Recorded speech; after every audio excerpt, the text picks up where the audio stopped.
اچھا جی، بسم اللہ الرحمن الرحیم۔ اچھا، اب یہ جو ساری بات اوپر گزر گئی ہے کہ اختلاف جو ہے وہ اختلاف تضاد نہیں ہوتا، اختلاف تنوع ہوتا ہے۔ بعض دفعہ جو ہے وہ کسی ایک چیز کی طرف اشارہ کر کے کسی نوع بتانا مقصود ہوتا ہے، اور بعض دفعہ الفاظ کے ذریعے کسی معنی کی تقریب مقصود ہوتی ہے۔ تو یہ ساری باتیں جب گزری تو کیا اس کا مطلب یہ ہے کہ ایسا اختلاف موجود ہی نہیں ہے کہ جو واقعتاً اختلاف ہو؟ کیا مفسرین کے درمیان ایسا کوئی اختلاف موجود نہیں ہے؟ نہیں، تو ایسی بات نہیں ہے۔ یقیناً بعض ایسا اختلاف بھی ہے جو کہ اختلاف محقق کہلاتا ہے، یعنی کہ جو واقعتاً اختلاف ہوتا ہے۔ اب اس کی انشاءاللہ بات کریں گے۔ وَمَعَ هَذَا، اس سب کے باوجود جو پیچھے اوپر باتیں گزری ہیں، فَلَا بُدَّ مِنْ اخْتِلَافٍ مُحَقَّقٍ بَيْنَهُمْ، تو بہرحال اختلاف محقق ان کے درمیان موجود ہے۔ کما یوجد مثل ذلك فی الاحکام، جس طرح کے احکام میں یعنی کہ مسائل میں جو اختلاف ہے اس کا وجود موجود ہے، اس کا انکار نہیں کیا جا سکتا۔ اسی طرح تفسیر کے اندر بھی اختلاف محقق موجود ہے، اس کا انکار 100% نہیں کیا جا سکتا کہ انسان کہے کہ ایسے اختلاف کا وجود ہی نہیں ہے۔ وَنَحْنُ نَعْلَمُ أَنَّ عَامَّةَ مَا يُضْطَرُّ إِلَيْهِ عُمُومُ النَّاسِ مِنَ الْاخْتِلَافِ مَعْلُومٌ۔ اچھا، یہ جو عبارت ہے نا، یہ جو اس کی مقدمہ فی اصول التفسیر، اس رسالے کی جو عبارت ہے، اس میں کچھ اخطاء ہیں، یعنی کہ چونکہ یہ شیخ الاسلام ابن تیمیہ رحمہ اللہ نے یہ لکھوایا ہے زبانی شاگردوں کو، تو اس وجہ سے اس کے اندر بعض ایسی عبارات ہیں جو کہ درست نہیں معلوم ہوتی، یعنی کہ جس کے اندر بات بنتی نہیں ہے۔ ٹھیک ہے، تو اب یہ جو عبارت ہے یہاں پر دیکھیں، یہ 3 نمبر حاشیہ انہوں نے لگایا ہے، اور یہاں پر جو حاشیہ جنہوں نے لکھا ہے انہوں نے لکھا ہے العبارۃ فیہا قلق ولعلہا الاحکام۔ اختلاف کے بجائے زیادہ بہتر یہ لگتا ہے کہ یہاں پر الاختلاف کے بجائے الاحکام کا لفظ ہے۔ تو وَنَحْنُ نَعْلَمُ أَنَّ عَامَّةَ مَا يُضْطَرُّ إِلَيْهِ عُمُومُ النَّاسِ مِنَ الْأَحْكَامِ مَعْلُومٌ بل متواتر عند العامة والخاصة۔ کہتے ہیں کہ دیکھیں، بات یہ ہے کہ احکام کی وہ جو احکام ہیں عمومی طور پہ جن کی لوگوں کو ضرورت پڑتی ہے، وہ ہر طرح کے لوگوں کو معلوم ہوتے ہیں۔ کما فی عدد الصلوات و مقادیر رکوعها، جس طرح نمازوں کی تعداد ہے، ان کی رکعات کی تعداد ہے، و مواقیتها، ان کے اوقات ہیں، نمازوں کی ٹائمنگز ہیں، و فرائض الزکات و نصوبها، اور زکوٰۃ کا نصاب کتنا ہے، زکوٰۃ کتنی نکالنی ہے، و تعیین شہر الرمضان والطواف والوقوف ورمی الجمار والمواقیت وغیر ذالک۔ تو یہ جو ساری چیزیں ہیں، والمواقیت وغیر ذالک، اب یہ جو تمام طرح کی جو چیزیں ہیں یہ ایسی ہیں کہ جو عام لوگوں کو معلوم ہوتی ہیں۔ ٹھیک ہے، ان میں سے کوئی بھی ایسی چیز نہیں ہے جو کہ عام لوگوں کو معلوم نہ ہوتی ہو۔ تو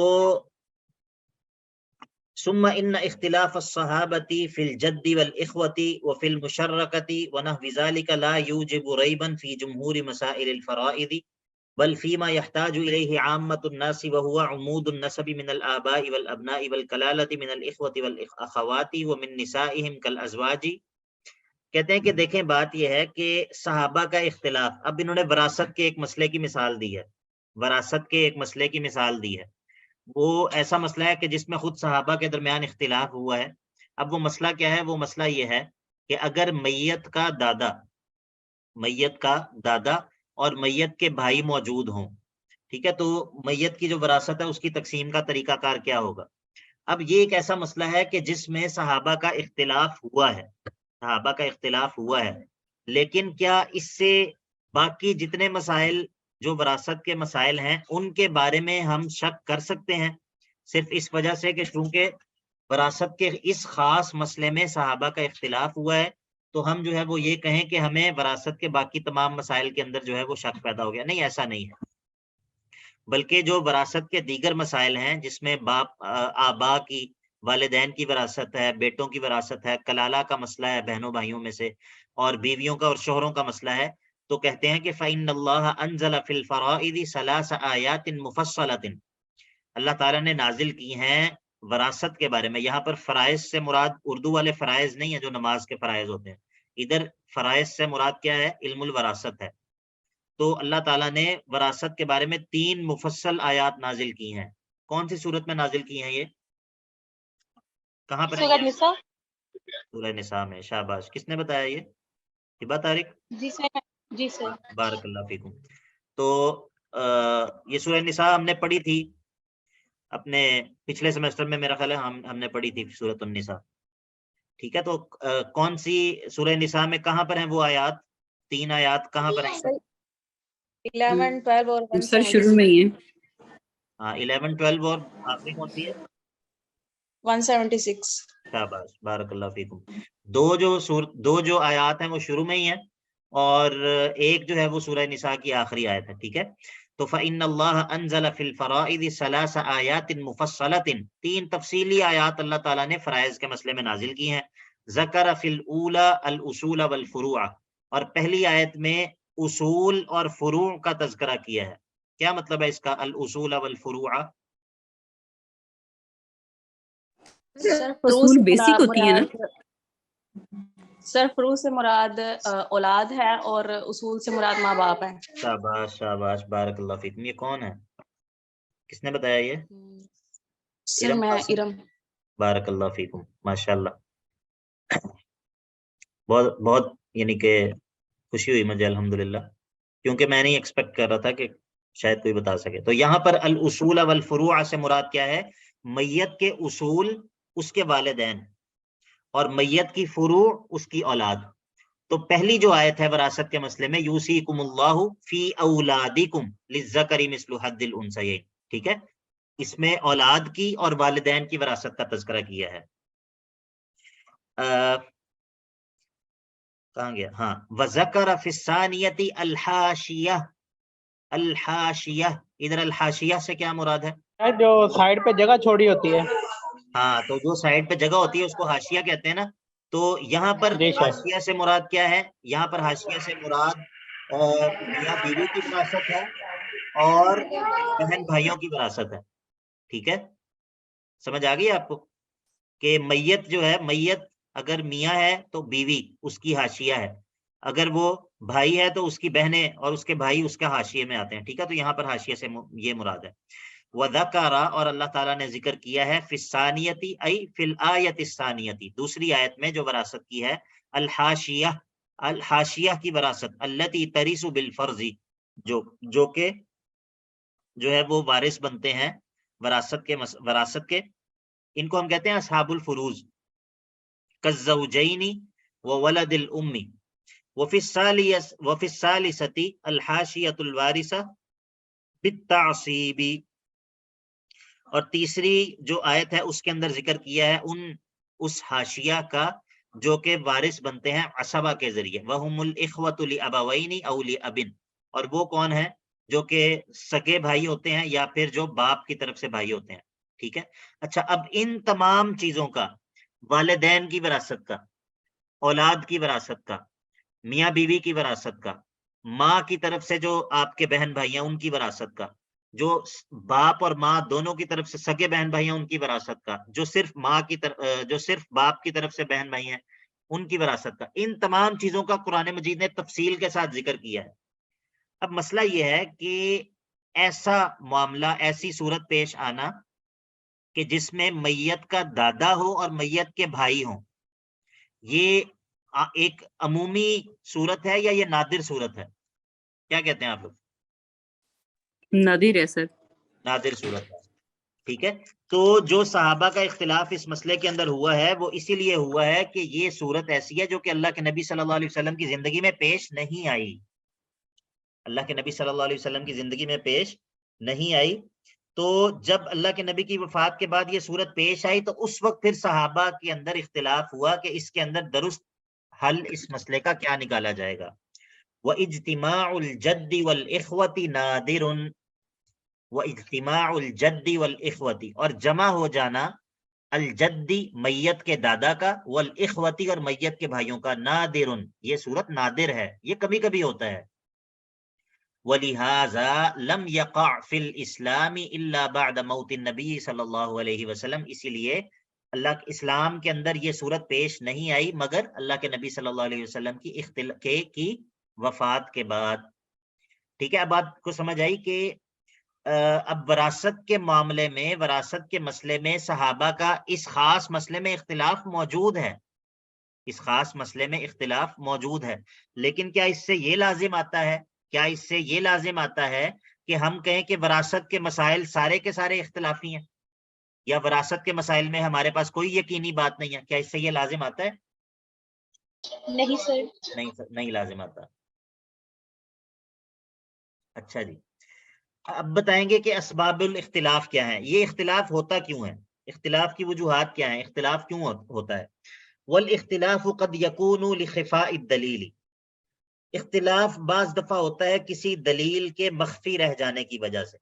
دو لوگ ہیں، ان کا آپس میں اختلاف ہے، اور ان میں سے ایک جو ہے اس پر کوئی دلیل مخفی ہے، اس کی نگاہ سے کوئی دلیل پوشیدہ ہے.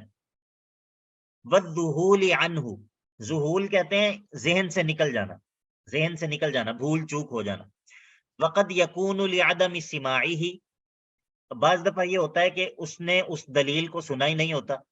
وقد یکون للغلط فی فہم النص، بعض دفعہ یہ ہوتا ہے کہ اس نے نص کو تو سنا ہوتا ہے لیکن اس کے فہم میں عالم کو غلطی لگی ہوتی ہے. وقد یکون لاعتقاد معارض راجح، بعض دفعہ یہ ہوتا ہے کہ عالم نے کسی مسئلے کی دلیل سنی ہے اور اس کو وہ سمجھ بھی گیا ہے صحیح طرح، لیکن وہ یہ سمجھتا ہے کہ ایک اور مضبوط اور راجح دلیل اس سے ٹکرانے والی بھی موجود ہے، جس کی وجہ سے وہ اس دلیل کے بجائے کسی دوسری دلیل کو جو ہے وہ ترجیح دے رہا ہوتا ہے. فالمقصود ہونا التعریف بمجمل الامر دون تفاصیلہ، کہتے ہیں یہاں پر ہمارا مقصود یہ نہیں ہے کہ ہم ان میں سے ہر چیز کو کھول کھول کر بیان کریں، یہاں پر صرف اجمال جو ہے وہ مقصود ہے کہ اختلاف کے اسباب کیا ہوتے ہیں. ٹھیک ہے جی، بات سمجھ آ گئی سب کو؟ جی سر. ہمارا یہ چیپٹر بھی ختم ہو گیا، اب آپ اگلے چیپٹر کی طرف. ہاں جی، اب جو پچھلا ہمارا چیپٹر گزرا ہے اس میں کیا تھا جی؟ سر وہ ساری فصل اول تھی نا جو ہم نے پڑھی ہے. میں آپ کو بتاتا ہوں، یہ دیکھیں ذرا کہ کتاب کے سائڈ پہ آپ کو نظر آ رہا ہے؟ جی سر آ رہا نظر. اس میں جو ہے وہ پہلے تھا مقدمۃ المؤلف، یہ ہم نے پڑھا. اس کے بعد ہم نے پڑھا بیان النبی صلی اللہ علیہ وسلم معانی القرآن لاصحابہ، کہ اللہ کے نبی صلی اللہ علیہ وسلم نے قرآن مجید کے معنی اپنے صحابہ کو بیان کیے ہیں. ایسا نہیں ہے کہ اللہ کے نبی نے صرف الفاظ کی تبلیغ کی ہے اور معانی کی تبلیغ نہیں.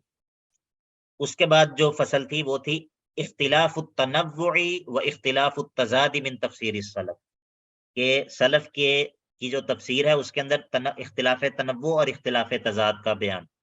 ٹھیک ہے، یہ اب ہم نے یہ ختم کی ہے. سمجھ آ گئی بات کی؟ اب جو ہم پڑھنے لگے ہیں فصل وہ ہے الاختلاف الواقع فی کتب التفسیر من جہت النقل ومن جہت الاستدلال. الاختلاف الواقع فی کتب التفسیر من جہت النقل ومن جہت الاستدلال، تفسیر کی کتب میں واقع ہونے والا اختلاف اور اس کی دو جہتیں ہیں، اس اختلاف کی دو جہتیں ہیں. بعض ایسا ہے جو کہ من جہت النقل اختلاف ہے. من جہت النقل کا کیا مطلب ہے؟ کہ کسی چیز کے بارے میں بعض لوگوں نے یہ روایت کیا ہے اور بعض لوگوں نے یہ روایت کی ہے. کسی ایک واقعے کے بارے میں دو مختلف شان نزول ہے مثال کے طور پہ، یہ ایک اختلاف ہے جو اس نوعیت کا ہے. ایک ہے من جہت الاستدلال، کہ ایک آیت ہے اس سے ایک عالم نے کچھ استدلال کیا ہے، دوسرے عالم نے کچھ اور استدلال کیا.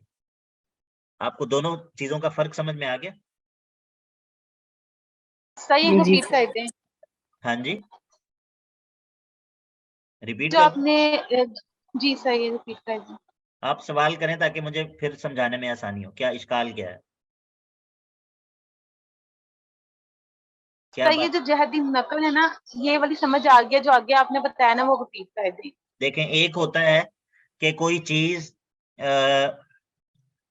منقول ہو. منقول یعنی کہ بعض چیزیں ایسی ہوتی ہیں کہ جن کے اندر، اچھا چلے میں آپ کو مثال دیتا ہوں. سیدنا موسیٰ علیہ السلام نے جو سفر کیا دریا میں، ان کے ساتھ جو ساتھی تھے ان کا نام کیا تھا؟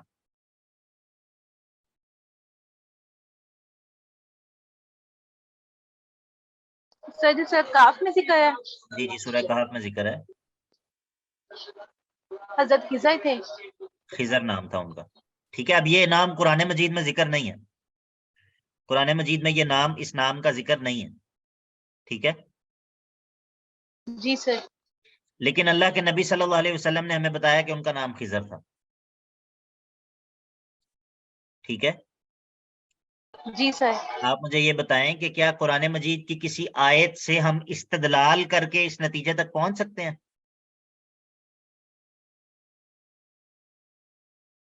نہیں سر. نہیں پہنچ سکتے نا. یہ ایک ایسی چیز ہے جی. کہ جو نقل کے ذریعے سے ہم تک پہنچ سکتی ہے بس. ٹھیک ہے.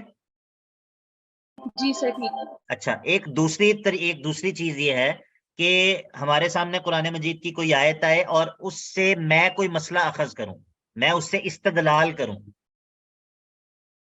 اور ایک دوسرا بندہ جو ہے وہ اس آیت سے کوئی دوسرا استدلال کرے اور ہمارے دونوں کے استدلال میں اختلاف ہو.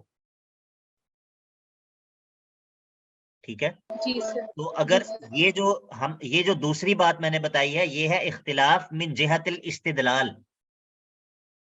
اور جو پہلی مثال آپ کو دی ہے وہ ہے، اگر مثال کے طور پہ، حالانکہ ایسا ہے نہیں لیکن مثال کے طور پہ، اگر ایک ہمارے پاس حدیث ہوتی کہ اس شخص کا نام خضر تھا، دوسری حدیث آتی کہ نہیں اس شخص کا نام زید تھا، تو یہ ہوتا ہے اختلاف من جہت النقل. یہ اس کا تعلق استدلال کے ساتھ نہیں ہے. جی سر. کیا بات سمجھ آ گئی نا؟ جی سر. چلیں اب ہم داخل ہوتے ہیں اس فصل کے اندر کیا ہے. اللہ خیر کرے. میں بھی پہلی مرتبہ یہ کتاب پڑھا رہا ہوں تو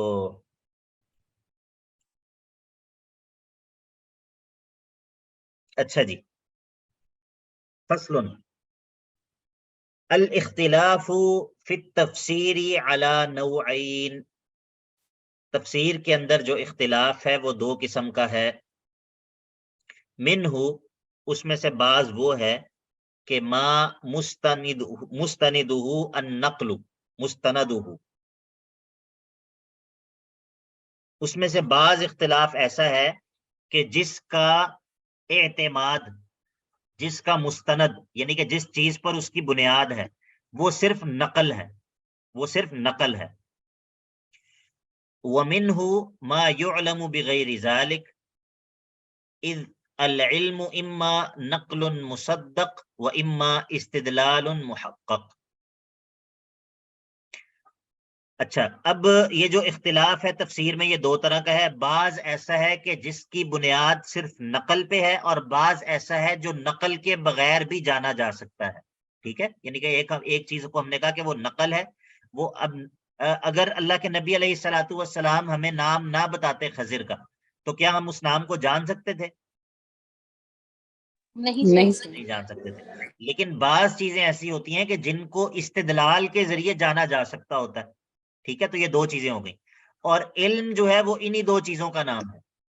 علم انہی دو چیزوں کا نام ہے. یا تو نقل مصدق ہو. نقل مصدق ایک چیز جو ہے وہ پراپرلی مضبوط چین کے ذریعے، ثقہ راویوں کے ذریعے نقل ہوتی ہوئی ہم تک پہنچ جائے. یا پھر کسی کا ایسا استدلال ہو جو کہ استدلال صحیح ہو. علم انہی دو طریقوں سے حاصل ہوتا ہے، نقل مصدق یا استدلال محقق. اذ العلم اما نقل مصدق و اما استدلال محقق. علم جو ہے وہ انہی دو چیزوں کا نام ہے، یا نقل مصدق یا استدلال محقق. والمنقول، اچھا اب دیکھیں، اب بات کرنے لگے ہیں نقل کی، نقل والی اس کی بات کرنے لگے ہیں کہ والمنقول، اور جو منقول ہوتا ہے. اب یہ جو چیز نقل ہوتی ہے اس کی دو صورتیں ہیں، اما عن المعصوم و اما عن غیر المعصوم. یا تو یہ چیز بات جو نقل ہوگی، یا تو یہ نقل ہوگی کسی معصوم ذات سے جس سے غلطی نہیں ہو سکتی. وَإِمَّا عَنْ غَيْرِ الْمَعْصُومِ، یا پھر ایک ایسی ذات سے نقل ہوگی جو کہ غیر معصوم ہے، جس سے غلطی ہو سکتی ہے. والمقصود بأن جنس المنقول سواء كان عن المعصوم أو غير المعصوم وهذا هو الأول. تو یہ ہے پہلی چیز کہ کوئی چیز منقول ہو، وہ چاہے معصوم سے ہو چاہے غیر معصوم سے ہو. فمنه ما يمكن معرفة الصحيح منه والضعيف ومنه ما لا يمكن معرفة ذلك فيه. اب جو منقول ہے اس کی آگے دو قسمیں ہیں. اس میں سے بعض ایسی ہوتی ہے کہ جس کی صحت اور ضعف کو جاننا ممکن ہوتا ہے، اور بعض ایسی ہوتی ہے کہ جس کے بارے میں ہمارے پاس ایسا کوئی ذریعہ نہیں ہوتا کہ اس کی صحت اور ضعف کا پتہ چلا سکیں. ٹھیک ہے، تو یہ مثالیں ابھی آگے ذکر ہوں گی. اب ان میں سے جو دوسری قسم ہے، دوسری قسم کون سی ہے؟ دوسری قسم کون سی ہے؟ سر استدلال محقق. نہیں، ابھی ہم استدلال محقق کی بات نہیں کر رہے، ابھی ہم سب نقل کے اندر آ گئے ہیں. اب ہم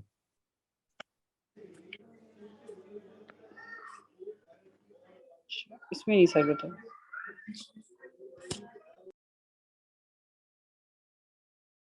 مجھے لگتا ہے آپ لوگوں کو سمجھ نہیں آ رہی. نہیں سر سمجھ آ رہی ہے. سمجھ آ رہی ہے؟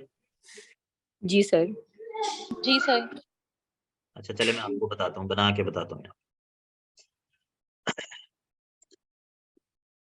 نظر آ رہی ہے آپ کو اسکرین؟ جی سر. پینٹ یا اسکرین نظر آ رہی ہے؟ اسکرین پینٹ اسکرین نظر آ رہی ہے؟ جی سر پینٹ سے نظر آ رہا ہے. اچھا جی. العلم النقل المصدق، اور یا پھر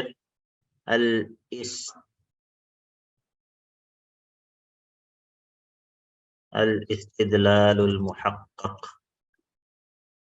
ٹھیک ہے جی. علم جو ہے وہ ان دو طرح کا ہو سکتا ہے.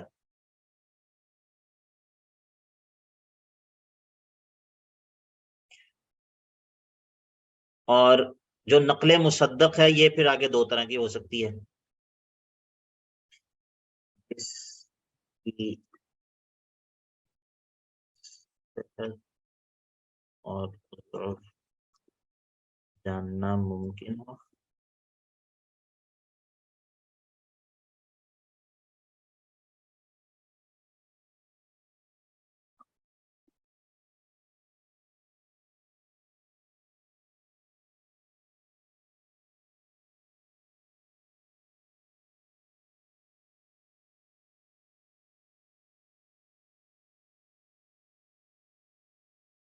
جی اب سمجھ آ گئی؟ جی سر. ٹھیک ہے. تو وَهَذَا الْقِسْمُ الثَّانِي مِنَ الْمَنْقُولِ، یہ جو دوسری قسم ہے منقول کی، یہ والی. ٹھیک ہے. وَهُوَ مَا لَا طَرِيقَ لَنَا إِلَى الْجَزْمِ بِالصِّدْقِ مِنْهُ عَامَّتُهُ مِمَّا لَا فَائِدَةَ فِيهِ. اس کی زیادہ تر جو اس طرح کی جو نقل ہے یہ وہ ہے جس کا کوئی فائدہ نہیں ہوتا. لا فائدۃ فیہ. ٹھیک ہے، اس کی مثالیں ابھی آگے دیں گے. لا فائدہ.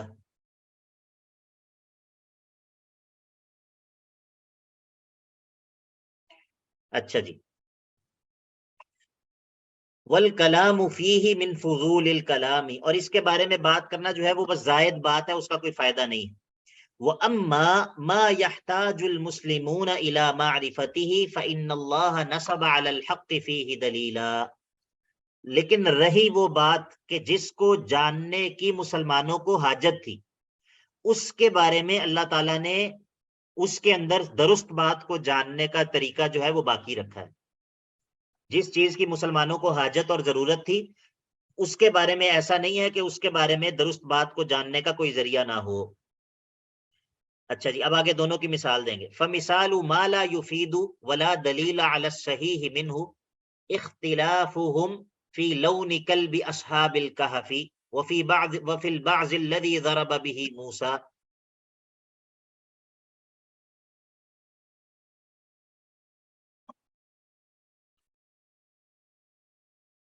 من البقرة وفي مقدار سفينة نوح وما كان خشبها وفي اسم الغلام الذي قتله خضر ونحو ذلك. اچھا جی، اب کہتے ہیں کہ دیکھیے وہ چیزیں جن کی مسلمانوں کو ضرورت تھی ان کا تعلق جو ہے وہ اس سے ہے. یہ والی جو چیز ہے یہ وہ چیزیں ہیں کہ جن کو جاننے کی مسلمانوں کو ضرورت نہیں تھی. اب مثال اس کی کیا ہے؟ مثال کے طور پہ اصحاب کہف کے کتے کا رنگ کیا تھا، اس کا تعلق کس سے ہے؟ دوسری قسم سے. دوسری قسم سے. اور حضرت نوح کی کشتی جو ہے وہ کون سی لکڑی سے بنی ہوئی تھی؟ وہ بھی اسی سے ہی ہیں. اور وہ جو موسیٰ علیہ السلام نے گائے کو مارا تھا، گائے کا ٹکڑا کاٹ کے مارا تھا اسے، جو بندہ قتل ہو گیا تھا، جو ہم نے سورۃ البقرہ میں پڑھا. جی تو گائے کا کون سا ٹکڑا مارا تھا؟ سر اس کا بھی اس میں اسی سے تعلق ہے. اور خضر نے جو بچہ قتل کر دیا تھا اس بچے کا نام کیا تھا؟ جی اوبیسلی سر وہ بھی اسی میں سے ہی ہے.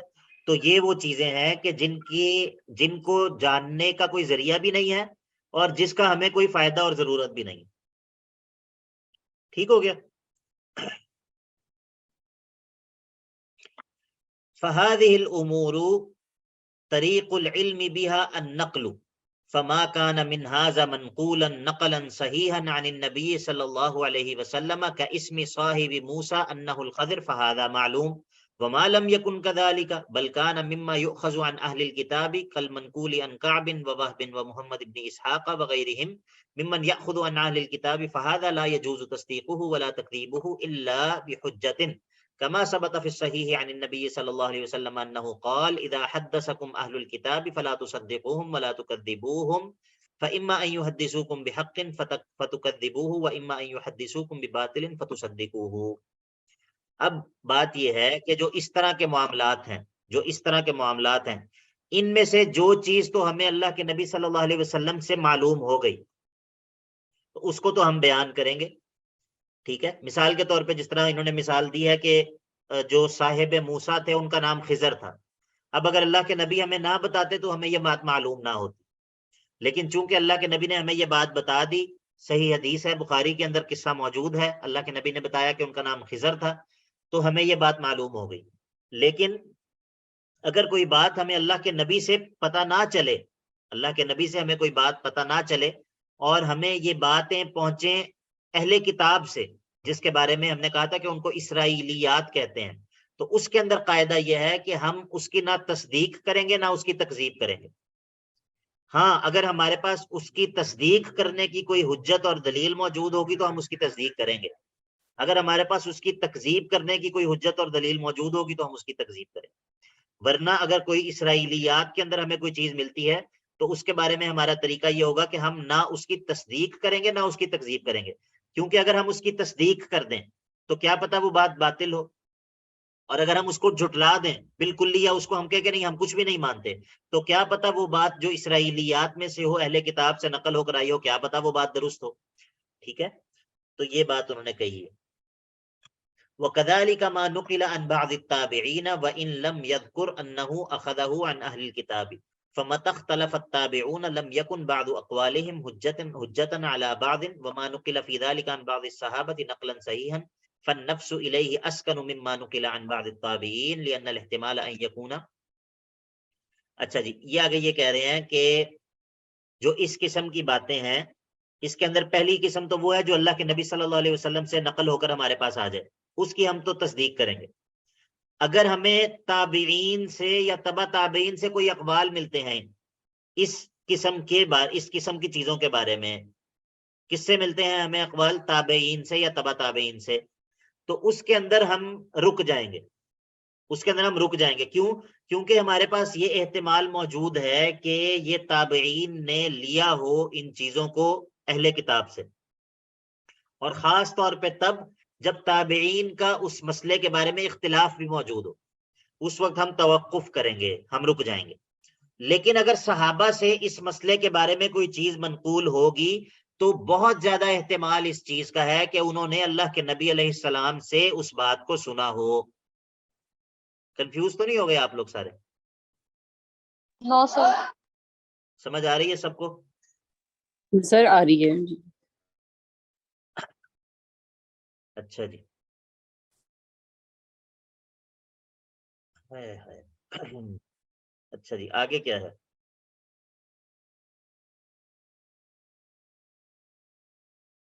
وَأَمَّا الْقِسْمُ الْأَوَّلُ الَّذِي يُمْكِنُ مَعْرِفَةُ الصَّحِيحِ مِنْهُ فَهَذَا مَوْجُودٌ فِي مَا يَحْتَاجُ إِلَيْهِ وَلِلَّهِ الْحَمْدُ فَكَثِيرًا مَا يُوجَدُ فِي التَّفْسِيرِ وَالْحَدِيثِ وَالْمَغَازِ أُمُورٌ مَنْقُولَةٌ عَنْ نَبِيِّنَا صلى الله عليه وسلم وغيره من الأنبياء صلوات الله عليهم وسلامه والنقل الصحيح يدفع ذلك بل هذا موجود فيما مستنده النقل وفيما قد يعرف بأمور أخرى غير النقل۔ اب وہ کہتے ہیں کہ رہی یہ اس قسم کی بات، اس قسم کی باتیں تو وہ کثیر تعداد میں موجود ہیں، سیرت کی کتابوں میں، مغازی کی کتابوں میں، حدیث کی کتابوں میں، اور دوسری جو ہماری تراث ہے اس کے اندر اس قسم کی چیزیں انتہائی کثیر تعداد میں الحمدللہ موجود ہیں، ٹھیک ہے، جن کو جاننے کی انسان کو ضرورت پڑتی ہے، اس طرح کی چیزوں میں جو ہے وہ ہمارے پاس کثیر تعداد میں جو ہے وہ ذخیرہ، علمی ذخیرہ موجود ہے، جس کے ذریعے ہم جان سکتے ہیں کہ مثلا مثال کے طور پہ اللہ کے نبی صلی اللہ علیہ وسلم کی سیرت جو ہے، اللہ کے نبی صلی اللہ علیہ وسلم کی سیرت کے کئی، اب قرآن مجید کے کئی ایسے مقامات ہیں کہ جن کو سمجھنے کے لیے سیرت کو جاننا ضروری ہے۔ تو بات یہ ہے کہ وَأَمَّا الْقِسْمُ الْأَوَّلُ الَّذِي يُمْكِنُ مَعْرِفَةُ الصَّحِيحِ مِنْهُ فَهَذَا مَوْجُودٌ فِيمَا يُحْتَاجُ إِلَيْهِ وَلِلَّهِ الْحَمْدُ فَكَثِيرًا مَا يُوجَدُ فِي التَّفْسِيرِ وَالْحَدِيثِ وَالْمَغَازِ أُمُورٌ مَنْقُولَةٌ عَنْ نَبِيِّنَا صلی اللہ علیہ وسلم وغيره من الأنبياء۔ تو جن چیزوں کی ہمیں ضرورت ہے اس کے بارے میں بہت ساری چیزیں جو ہیں وہ الحمدللہ موجود ہیں۔ فالمقصود ان المنقولات التي يحتاج اليها في الدين قد نصب الله الادله على بيان ما فيها من صحيح وغيره، ومعلوم ان المنقول في التفسير اكثره كالمنقول في المغازي والملاحم، ولهذا قال الامام احمد ثلاثه امور ليس لها اسناد، التفسير والملاحم والمغازي، ويروى ليس لها اصل اي اسناد لان الغالب عليها المراسيل مثل ما يذكره عروة بن الزبير والشعبي والزهري وموسى بن عقبة وابن اسحاق ومن بعد۔ بات یہ ہے کہ یہ سارا بیان اسی چیز کا ہے کہ اکثر جو تفسیر نقل ہوئی ہے وہ اسی طرح ہے جس طرح مغازی اور ملاحم ذکر ہوئے ہیں، یعنی کہ ایک تو حدیث کا نقل ہونا ہے، حدیث جو نقل ہوئی ہے وہ اس کے اندر صحابہ نے سند کا بہت زیادہ خیال رکھا ہے، سند کا بہت زیادہ خیال رکھا ہے، اور اللہ کے نبی علیہ الصلوۃ والسلام کے جو اقوال کا نقل ہونا ہے، تفسیر کا اور اللہ کے نبی علیہ الصلوۃ والسلام کی سیرت کا نقل ہونا جو ہے وہ عین اس طرح نہیں ہے جس طرح اللہ کے نبی صلی اللہ علیہ وسلم کی احادیث نقل ہوئی، ٹھیک ہے۔ اسی لیے یہاں پر انہوں نے امام احمد کا قول نقل کیا ہے کہ تین چیزیں ایسی ہیں کہ جن کی اسناد نہیں ہے، ٹھیک ہے، جو جن کی سند اس طرح نہیں ہے جس طرح حدیث کی سند ہوتی ہے، اور وہ تین چیزیں کیا ہیں؟ التفسیر والملاحم والمغازی، تفسیر اور اللہ کے نبی صلی اللہ علیہ وسلم کی جنگوں کے واقعات اور سیرت کی جو تفصیلات ہیں، یعنی کہ ممکن ہے کہ سیرت کی ایک تفصیل ہمیں کتابوں کے اندر ملے اور وہ مورخین کے ہاں اور مسلمانوں کے علماء کے ہاں وہ چیز جو ہے وہ معتبر ہو، لیکن اگر ہم کہیں کہ نہیں، خاص اس واقعے کی ہمیں اس طرح سند تلاش کر کے دی جائے جس طرح کسی حدیث کی سند ہوتی ہے، تو شاید وہ آپ کو نہ ملے، ٹھیک ہے۔ تو یہ جو تفسیر نقل ہوئی ہے، یہ جو سیرت کے واقعات اور جو اللہ کے نبی کی جنگوں کی تفصیلات نقل ہوئی ہیں، ان میں سے بہت ساری تفصیلات ایسی ہیں جو کہ اس طرح نقل نہیں ہوئی جس طرح احادیث نقل ہوئی ہیں، ٹھیک ہے۔ تو اب جو ہے وہ یہ بات کر رہے ہیں کہ یہ علوم کس طرح نقل ہوئے ہیں، تو کیا کہتے ہیں کہ فَإِنَّ أَعْلَمَ النَّاسِ بِالْمَغَازِ أَهْلُ الْمَدِينَةِ، اللہ کے نبی کے مغازی کے بارے میں سب سے زیادہ جاننے والے اہل مدینہ ہیں، ثم اہل الشام، اس کے بعد شام والے، ثم اہل العراق، پھر عراقی، فاہل المدینہ اعلم بها لانها كانت عندهم۔ بھئی بات یہ ہے کہ یہ ساری جنگیں مدینہ میں رہ کر اللہ کے نبی نے لڑی ہیں، تو ظاہر ہے مدینہ والے سب سے زیادہ اس کو جانتے ہوں گے۔ واہل الشام كانوا اہل غزو وجہاد، اور جو شام والے ہیں وہ سارے مجاہدین تھے اور ان کا جو ہے وہ جنگیں اور جہاد کرنا ان کا معمول تھا، تو ان کے بارے میں ظاہر ہے جب ایک بندہ جہاد کر رہا ہے اور اس کا معمول ہے جہاد کا، تو اس کو اللہ کے نبی کے جو جہاد کے متعلق احکام یا ان کے واقعات ہیں اس کو زیادہ معلوم ہوں گے۔ وَلِهَذَا عَزَّمَ النَّاسُ کتاب ابی اسحاق الفزاری الذی صنفہ فی ذلک، اسی لیے لوگوں نے ابو اسحاق الفزاری کی جو کتاب مغازی کے بارے میں ہے، لوگوں نے اس کی بہت تعظیم کی ہے.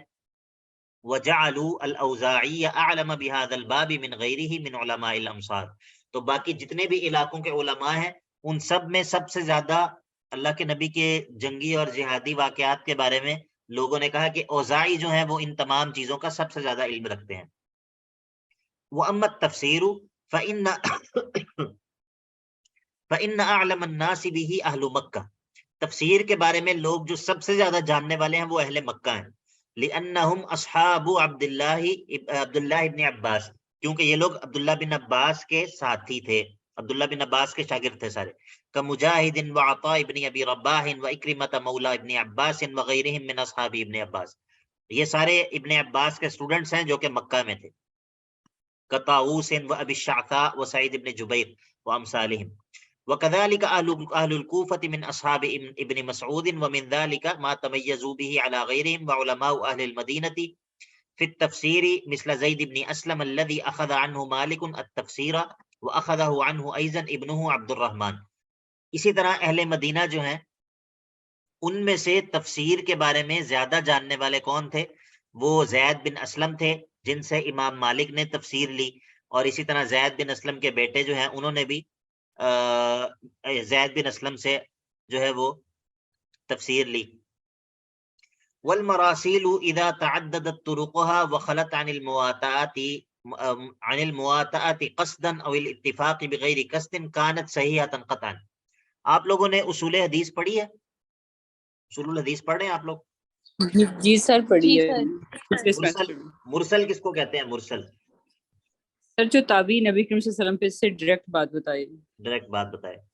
تو یہ جو مرسل کی اصطلاح ہے نا، ایک تو وہ ہے جو کہ آپ نے پڑھی ہے اصول الحدیث کے اندر، ٹھیک ہے، ایک مرسل ایک اصطلاح ہے جو کہ اصول حدیث کے اندر آپ نے پڑھی ہے. لیکن محدثین کے ہاں جو اکثر اصطلاح استعمال ہوتی ہے، کیونکہ یہ بات یاد رکھیں ہمیشہ کہ یہ جو اصطلاح جو ہے وہ ایک جگہ پہ جم جاتی ہے نا، یعنی کہ ایک جگہ پہ اصطلاح جو ہے وہ پھر استقرار پکڑ لیتی ہے. یہ ضروری نہیں ہے کہ ماضی کے اندر تمام لوگ اس اصطلاح کو اسی معنی میں استعمال کرتے ہوں، یہ ضروری نہیں ہے. یعنی کہ بعض دفعہ ایسا ہوتا ہے کہ متاخرین کے ہاں آ کے ایک اصطلاح جو ہے وہ رائج ہو جاتی ہے اور سب لوگ اس کو قبول کر لیتے ہیں. آپ کو بات سمجھ آ رہی ہے؟ اگر ہم اب متاخرین کے پاس آ کے ایک اصطلاح جو ہے وہ رائج ہو گئی، ہم نے کتابوں میں پڑھا جی یہ اصطلاح ہے اس کا یہ معنی ہے، یہ اصطلاح ہے اس کا یہ معنی ہے. اور اب ایک بہت بڑی غلطی جو ہم سے ہو سکتی ہے وہ یہ کہ ہم متقدمین کی کوئی کتاب پکڑیں، متقدمین کی جو کہ پہلے کے لوگ ہیں، اور ان کی کسی کتاب کے اندر ہم وہ اصطلاح دیکھیں اور ہم یہ سمجھیں کہ شاید وہ پہلے والے لوگ بھی اس خاص اصطلاح کو اسی معنی میں استعمال کرتے تھے جو ہم نے پڑھا ہے، حالانکہ شاید معاملہ ایسے نہ ہو. ٹھیک ہے، اس کی بڑی اچھی مثال یہ ہے کہ مرسل کی ایک تعریف جو ہے وہ بھی آپ نے بتائی ہے، لیکن پہلے والے محدثین کے ہاں مرسل جو ہے وہ منقطع کے معنی میں استعمال ہوتا ہے. مرسل جو ہے وہ منقطع کے معنی میں، یعنی کہ صرف انقطاع ہونا مراد ہے. یہ ضروری نہیں ہے کہ تابعی جو ہے وہ اللہ کے نبی سے مراد کر رہا ہو. کوئی بھی سند جس کے اندر انقطاع ہے تو اوائل محدثین کے ہاں وہ اس کو مرسل ہی کہہ دیتے. آپ کو بات سمجھ آ گئی سب کو؟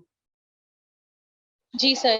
جی سر. سر اور ایسے ہی جب میں نے اس پہ ڈیٹیل پڑھا تھا تو جو منقطع ہے اس کے بارے میں بھی ایسے ہی ہے، جو متاخرین ہیں ان کی اور ہے، متقدمین کی اور ڈیفینیشن. یہ ہوتا ہے، فرق ہوتا ہے. اور یہ جو ہے نا اصطلاحات کا بعض دفعہ بہت بڑی غلطی لگ جاتی ہے لوگوں کو اصطلاحات کے فرق کی وجہ سے. تو یہ بات ہمیشہ بندے کو مد نظر رکھنی چاہیے کہ اصطلاحات کا فرق جو ہے وہ ہمیشہ موجود ہوتا ہے. ضروری نہیں ہے کہ ایک چیز جو ہے وہ جو ہم نے پڑھی ہے کہ جی اس اصطلاح کا یہ معنی ہے، ہر عالم کے ہاں اس کا یہی معنی ہو، یہ ضروری نہیں ہے. ٹھیک ہے، اصطلاح اس لیے وہ عربی کے اندر ایک لفظ بھی بولا جاتا ہے کہ لا مشاحت فی الاصطلاح، لا مشاحت فی الاصطلاح، کہ اصطلاحات کے بارے میں کوئی جو ہے نا وہ بخل نہیں کیا جا سکتا. بات یہ ہے کہ اگر آپ کہتے ہیں کہ جی میرے نزدیک اس اصطلاح کا یہ معنی ہے، اور دوسرا عالم کہتا ہے کہ نہیں میرے نزدیک اس اصطلاح کا یہ معنی ہے، میں اس کو اس معنی میں استعمال کروں گا، تو اس کو ہم کیا کہہ سکتے ہیں؟ کچھ نہیں کہہ سکتے. ٹھیک ہے، تو چلیے اب یہ بات آگے جو ہے وہ لمبی ہے، انشاءاللہ یہ بات ہم کریں گے پھر اپنی اگلی مجلس میں. یہ رسالہ جو ہے یہ انشاءاللہ ہمارا ختم ہو جائے گا اور 2-3 مجالس میں انشاءاللہ. تو اس کے بعد پھر جو ہے وہ کچھ اور چیز پڑھیں گے اصول التفسیر میں انشاءاللہ.